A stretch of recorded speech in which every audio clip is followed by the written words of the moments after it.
हरे कृष्णा। आप सभी पर भगवान श्री कृष्ण की कृपा सदा बनी रहे। भाद्रपद मास के शुक्ल पक्ष की एकादशी को परिवर्तनी एकादशी, जल झूलनी ग्यारस, डोल ग्यारस और पार्श्व एकादशी के साथ ही वर्तमान एकादशी के नाम से भी जाना जाता है। आज के दिन ही आषाढ़ मास से शेष शैया पर निद्रामगन भगवान श्री हरि शयन करते हुए करवट बदलते हैं। इसी कारण इसे परिवर्तनी एकादशी कहा जाता है। इस एकादशी को भगवान के वामन अवतार का व्रत और पूजन किया जाता है। इस व्रत को करने से सभी प्रकार की मनोकामनाएं पूर्ण होती हैं। भगवान विष्णु के बौने रूप अर्थात वामन अवतार की पूजा करने से वाजपेयी यज्ञ के समान फल प्राप्त होता है और सभी पापों का भी नाश होता है। आज के दिन पूजा करते समय व्रत की कथा जरूर पढ़नी या सुननी चाहिए, नहीं तो व्रत का अधूरा फल ही प्राप्त होता है। जो भक्त किसी भी वजह से व्रत रखने में समर्थ नहीं हो, उन्हें भी पूजा करके व्रत की कथा जरूर पढ़नी या सुननी चाहिए। इसलिए आज की इस वीडियो में आप सुनेंगे परिवर्तनी एकादशी की कथा, साथ ही आप सुनेंगे ग्यारस माता अर्थात एकादशी माता की आरती भी। इससे पहले मैं आप सभी को बता दूं कि हमारे इस चैनल पर हर दिन सुबह के समय नियम से पौराणिक कथाएं भी सुनाई जाती हैं। अगर आपको कथाएं सुनना पसंद हो तो अपना प्यार आप इन कथाओं को भी जरूर दीजिएगा। वीडियो अच्छी लगे तो लाइक करना मत भूलिएगा।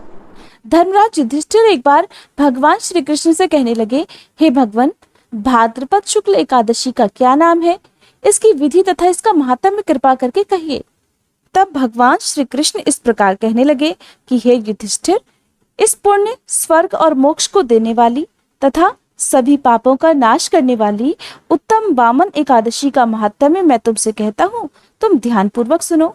यह एकादशी जयंती एकादशी भी कहलाती है। इसका यज्ञ करने से वाजपेयी यज्ञ का फल मिलता है। पापियों के पाप नाश करने के लिए इससे बढ़कर कोई उपाय नहीं है। जो मनुष्य इस एकादशी के दिन मेरी अर्थात वामन रूप की पूजा करता है, उससे तीनों लोग पूजित हो जाते हैं। इसलिए मोक्ष की इच्छा रखने वाले मनुष्यों को इस व्रत को अवश्य ही करना चाहिए। जो कमल नयन भगवान का कमल से पूजन करते हैं, वे अवश्य ही भगवान के समीप जाते हैं। जिसने भाद्रपद शुक्ल एकादशी को व्रत और पूजन किया, उसने श्री ब्रह्मा विष्णु सहित तीनों लोकों का पूजन कर लिया। अतः हरिवासर अर्थात एकादशी का व्रत अवश्य करना चाहिए। इस दिन भगवान करवट लेते हैं, इसलिए इसको परिवर्तनी एकादशी भी कहते हैं। भगवान श्री कृष्ण के ऐसे वचन सुनकर युधिष्ठिर महाराज फिर बोले कि भगवान, मुझे अति संदेह हो रहा है कि आप किस प्रकार सोते और करवट लेते हैं तथा किस तरह आपने राजा बलि को बांधा और वामन रूप रखकर क्या क्या लीलाएं की। चातुर्मास के व्रत की क्या विधि है तथा आपके शयन करने पर मनुष्य का क्या कर्तव्य है, सो आप मुझसे विस्तार से बताइए। भगवान श्री कृष्ण कहने लगे, हे राजन, आप सभी पापों को नष्ट करने वाली कथा का श्रवण अब कीजिए। त्रेता युग में बलि नामक एक दैत्य था। वह मेरा परम भक्त था। विविध प्रकार के वेद सूक्तों से वह मेरा पूजन किया करता था और नित्य ही ब्राह्मणों का पूजन तथा यज्ञ के आयोजन भी किया करता था। लेकिन देवराज इंद्र से द्वेष के कारण उसने इंद्रलोक तथा सभी देवताओं को जीत लिया। इस कारण सभी देवता एकत्र होकर सोच विचार कर भगवान के पास गए। बृहस्पति सहित इंद्रादि देवता प्रभु के निकट जाकर और नतमस्तक होकर वेद मंत्रों द्वारा भगवान का पूजन और स्तुति करने लगे। अतः मैंने वामन रूप धारण करके 5वां अवतार लिया और फिर अत्यंत तेजस्वी रूप से राजा बलि को जीत लिया। भगवान के ऐसे वचन सुनकर धर्मराज युधिष्ठिर ने फिर से पूछा, हे जनार्दन, आपने वामन रूप धारण करके उस महाबली दैत्य को किस प्रकार जीता? श्री कृष्ण कहने लगे, मैंने वामन रूपधारी ब्रह्मचारी बलि से 3 पग भूमि की याचना करते हुए कहा कि ये मुझको 3 लोक के समान है और हे राजन, ये तुमको अवश्य ही देनी होगी। राजा बलि ने इसे तुच्छ याचना समझकर 3 पग भूमि का संकल्प मुझको दे दिया और फिर मैंने अपने त्रिविक्रम रूप को बढ़ाकर यहाँ तक कि भूलोक में पद, भुवर्लोक में जंघा, स्वर्गलोक में कमर, महलोक में पेट, जनलोक में हृदय, यमलोक में कंठ की स्थापना कर सत्यलोक में मुख, उसके ऊपर मस्तक स्थापित कर दिया। सूर्य, चंद्रमा आदि सभी ग्रह, गण, योग, नक्षत्र, इंद्रादि देवता और शेष आदि सभी नाग गणों ने विविध प्रकार से वेद सूक्तों से प्रार्थना की। तब मैंने राजा बलि का हाथ पकड़कर कहा कि हे राजन, एक पग से पृथ्वी दूसरे से स्वर्गलोक तो पूर्ण हो गए, अब बताओ मैं अपना तीसरा पग कहाँ रखूं। तब बलि ने अपना सिर झुका लिया और मैंने अपना पैर उसके मस्तक पर रख दिया, जिससे मेरा वह भक्त पाताल को चला गया। फिर उसकी विनती और नम्रता को देखकर मैंने उस पर प्रसन्न होकर कहा कि हे बलि, मैं सदैव तुम्हारे निकट ही रहूंगा। विरोचन पुत्र बलि से कहने पर भाद्रपद शुक्ल एकादशी के दिन बलि के आश्रम पर मेरी मूर्ति स्थापित हुई। इसी प्रकार दूसरी क्षीर सागर में शेषनाग के पृष्ठ पर हुई। हे राजन, इस एकादशी को भगवान शयन करते हुए करवट लेते हैं, इसलिए तीनों लोकों के स्वामी भगवान विष्णु का उस दिन पूजन अवश्य करना चाहिए। ये थी परिवर्तनी एकादशी की कथा। आप सुनिए 11 माता की आरती। ओम जय एकादशी माता मैया, जय एकादशी माता। विष्णु पूजा व्रत को धारण कर शक्ति मुक्ति पाता। ओम जय एकादशी माता।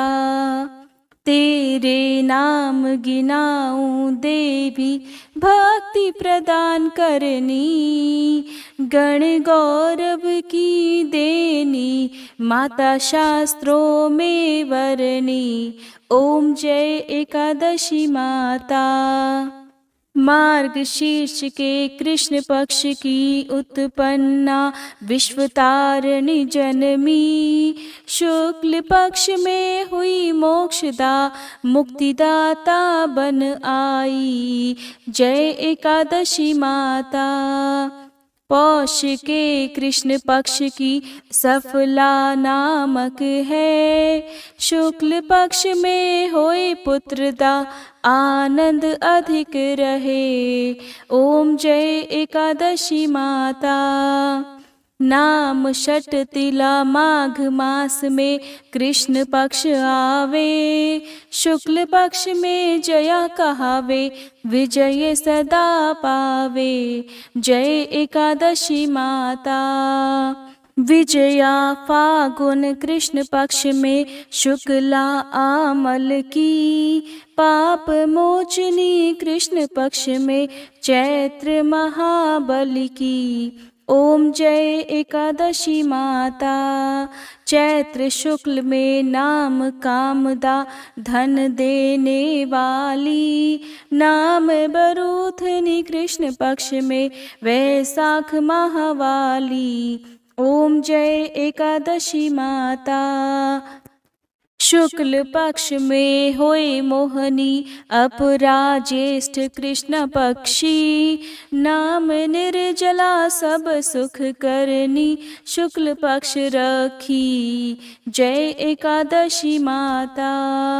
योगिनी नाम आषाढ़ में जानो, कृष्ण पक्ष करनी। देव शयनी नाम कहायो, शुक्ल पक्ष धरनी। जय एकादशी माता। कामिका श्रावण मास में आवे, कृष्ण पक्ष कहिए। श्रावण शुक्ला होए पवित्रा, आनंद से रहिए। जय एकादशी माता। अजा भाद्रपद कृष्ण पक्ष की परिवर्तनी शुक्ला। इंद्रा आश्विन कृष्ण पक्ष में वृत से भव सागर निकला। जय एकादशी माता। पापांकुश है शुक्ल पक्ष में आप हरनहारी। रमा कार्तिक में आवे सुखदायक भारी। ओम जय एकादशी माता। देवोत्थानी शुक्ल पक्ष की दुखनाशक मैया। पावन मास में करु विनती, पार करो नैया। ओम जय एकादशी माता। परमा कृष्ण पक्ष में होती, जन मंगल करनी। शुक्ल पक्ष में होए पद्मनी, दुख दारिद्र हरनी। ओम जय एकादशी माता। जो कोई आरती एकादशी की भक्ति सहित गावे, जन गुरदिता स्वर्ग का वासा, निश्चय वह पावे। ओम जय एकादशी माता, मैया जय एकादशी माता। ओम जय एकादशी माता। उम्मीद है ये वीडियो आपको पसंद आई होगी।